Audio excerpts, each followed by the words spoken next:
morning, the text that we read in our sunrise service, the story of the empty tomb, culminating in verse 9, where our focus will be chapter 20 and verse 9. By way of introduction, I want us to think for a few moments here about how many things in life have to happen. I think it's probably less than what we assume. We assume that most of what's going on in this world has to happen, that it's pretty much inevitable, but it's not. Things that do have to happen. Well, the sun has to rise this morning and it's going to set tonight. Assuming this world keeps on spinning and the sun doesn't explode, that's pretty much a given.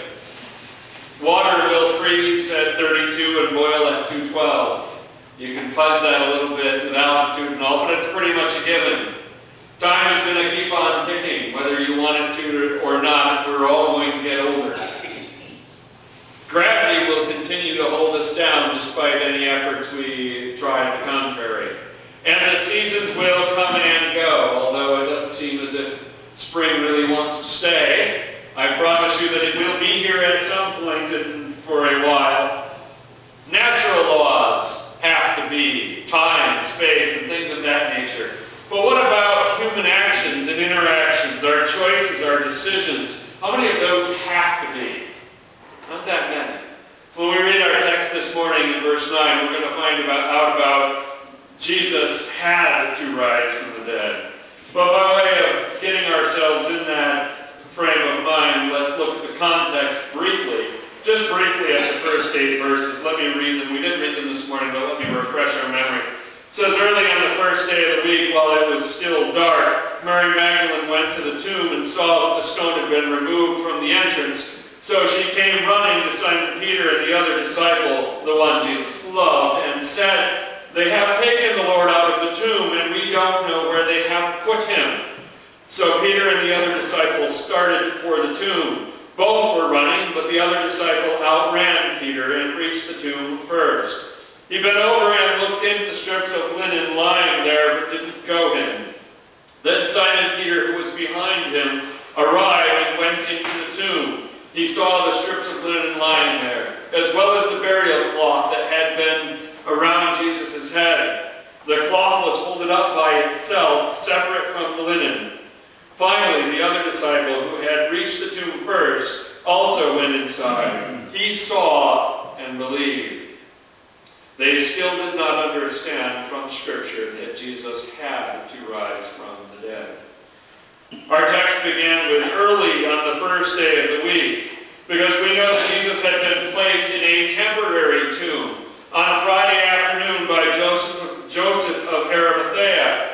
He hung on the cross from noon until 3, more or less, on Friday, and he had to be buried before sundown to avoid breaking the Sabbath, hence the hurry. Saturday was the Sabbath, and the particular Sabbath this time was Passover Sabbath, a very special Sabbath. It commemorates God's deliverance of his people from Egypt through miraculous signs and wonders and power. It is remembered all over Israel every year, and it is remembered and celebrated to this day. At the same time, God's greatest act of deliverance was nearing its completion, behind the scenes, quietly, when no one was watching. Mary Magdalene arrives at the tomb before sunrise on Sunday. The Sabbath ended actually at sundown on Saturday, so she could continue to do the work of preparing Jesus' body for final burial. It shows us her devotion to him, that she would arrive before the sun had even come up, as early as possible to do this for the person that she loved. And then she finds that the stone is removed from the entrance. Mary didn't need to take a closer look. There could only be one reason for moving the stone away from the tomb, if someone was going to remove the body. She was right. Jesus' body was gone. She goes back to Peter and to John and to others and says, "They have taken the Lord." Who's they? Doesn't matter. Those who wanted to put Jesus to death won't even allow him the dignity of a proper burial, Mary's thinking. Whoever they are, they have decided to insult him even further. her tears flowing, her anger probably mixed in, as she knows that those who put her beloved rabbi to death have also decided to not dignify his body. So Peter and John race to the tomb. You know, sometimes walking somewhere just isn't fast enough. My wife is fond of saying, I only run when I'm being chased. Other people run for pleasure or for exercise. Sometimes just walking there is not going to get you there fast enough. And usually it's only very good news or very bad news that will prompt this kind of reaction. Well, these two disciples, both loved by and devoted to Jesus, are expecting the worst. They're expecting to see an empty tomb and a stolen body no longer in it. And yet seeing is believing. The evidence that something extraordinary is all over the place. The strips of linen. No grave robber would have unwrapped the body. That's not part of the MO of robbing a grave. You don't unwrap the body before you take it. That doesn't make any sense. And the burial headcloth is folded up neatly next to it. Who takes the time to fold the laundry when they're in the middle of stealing a body? I think it's impossible to get a teenager to put things away and fold them neatly on any occasion, let alone in the midst of stealing a body in the middle of the night. Nobody is going to do that. And then, of course, there's the episode of why are the tomb guards missing? There were supposed to be guards here, and yet they're gone.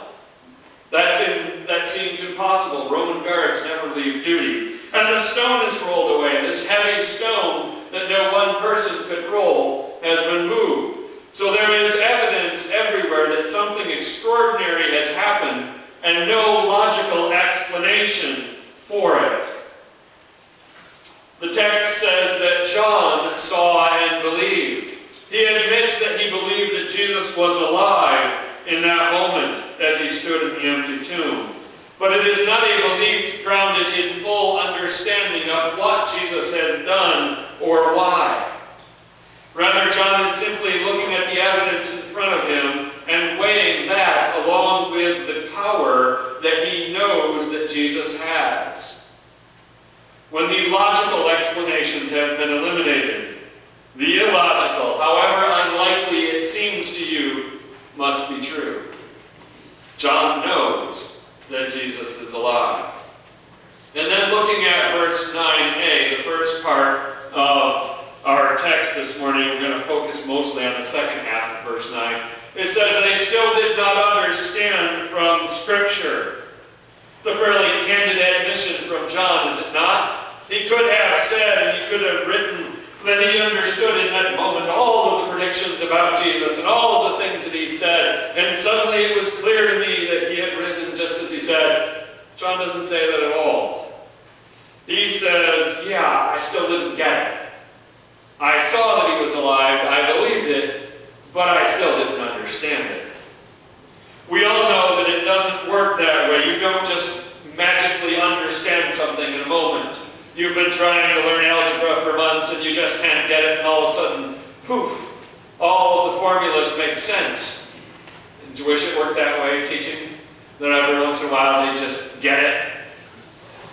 Yeah, or coaching, you know. Been trying to get them to hit that curveball for months and they keep whiffing and whiffing, and all of a sudden every single time they've got it. It doesn't work that way. Such a revelation, such a fundamental shift in his understanding is going to take time to process. The verse also tells us that the Scriptures held the key all along. You see, Jesus was not doing improv here. He was not making it up as he goes. He was on script, as they say, throughout his whole life. He came to fulfill the law. As such, Jesus always stuck to the Old Testament prophecies about the Messiah.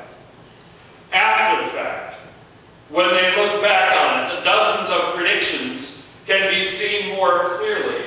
Eventually, the disciples catch on. And then our focus this morning, 9b. That Jesus had to rise from the dead. The emphasis is there on purpose. And I've got a few reasons why Jesus had to rise from the dead that I want to focus on. Number one, the Messiah is forever. Jesus is the Messiah, and the Messiah